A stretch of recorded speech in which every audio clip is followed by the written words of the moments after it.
দর্শক, বিশ্বকাপ সেমিফাইনালের সম্পূর্ণ সময়সূচি অবশেষে অপেক্ষার অবসান। পর্দা নামল কোয়ার্টার ফাইনালের, চূড়ান্ত হয়ে গেল 2026 ফিফা বিশ্বকাপের শক্তিশালী সেরা 4টি সেমিফাইনালিস্ট দল।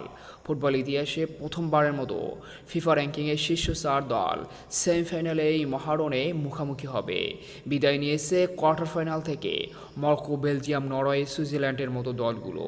তো এখন সেমিফাইনালের এই হাই ভোল্টেজ ম্যাচে কে কার বিপক্ষে কবে কখন মুখোমুখি হবে, বিস্তারিত সেমিফাইনালের সম্পূর্ণ সময়সূচি জানুন পুরো ভিডিওতে।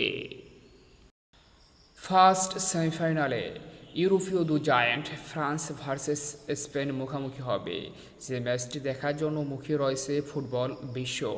ম্যাচটি শুরু হবে তারিখ 15 জুলাই, রোজ বুধবার, বাংলাদেশ সময় রাত 1টায়, ভেন্যু ডালার্সের বিখ্যাত এটিএনটি স্টেডিয়াম। কোয়ার্টার ফাইনাল থেকে সেমিফাইনাল নিশ্চিত করার পথ, যেখানে মরক্কোকে 2-0 গোলের ব্যবধানে হারিয়ে সেমিফাইনাল নিশ্চিত করেছে ফ্রান্স। অন্যদিকে বেলজিয়ামকে বিদায় করে দিয়ে সেমিফাইনাল নিশ্চিত করেছে ইউরোপ জায়ান্ট স্পেন। তাই সেমিফাইনালের এই বিগ ম্যাচে এমবাপ্পে বনাম ইয়ামালের লড়াই দেখার জন্য মুখিয়ে রয়েছে পুরো ফুটবল বিশ্ব। অন্যদিকে দ্বিতীয় সেমিফাইনালে মুখোমুখি হবে ল্যাটিন জায়ান্ট আর্জেন্টিনা এবং ইউরোপীয় জায়ান্ট ইংল্যান্ড, যেখানে ম্যাচটি শুরু হবে আগামী 16 জুলাই, বৃহস্পতিবার, বাংলাদেশ সময় রাত 1টায়। ভেন্যু আতালান্টার ঐতিহ্যবাহী মার্সেডিস বেঞ্জ স্টেডিয়াম।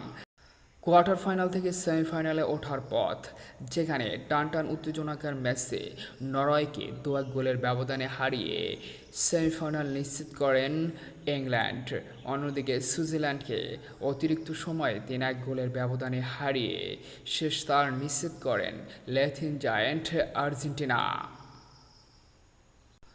তো দর্শক, চলুন এখন দেখে আসি ফাইনালের সময়সূচি, যেখানে সেমিফাইনালিস্ট এই 4 দলের মধ্য থেকে বিজয়ী 2 দল টিকিট নিশ্চিত করবে 2026 বিশ্বকাপ ফাইনালের, যেখানে ফাইনালটি অনুষ্ঠিত হবে আগামী 20 জুলাই, সোমবার, বাংলাদেশ সময় রাত 1টায়, নিউ ইয়র্কের মেট লাইফ স্টেডিয়ামে।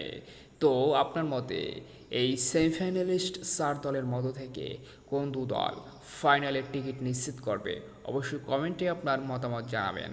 আর খেলাধুলা বিষয়ক এরকমের ভিডিও পেতে ও আপডেট পেতে চ্যানেলটি সাবস্ক্রাইব করে আমাদের পাশেই থাকুন। ধন্যবাদ।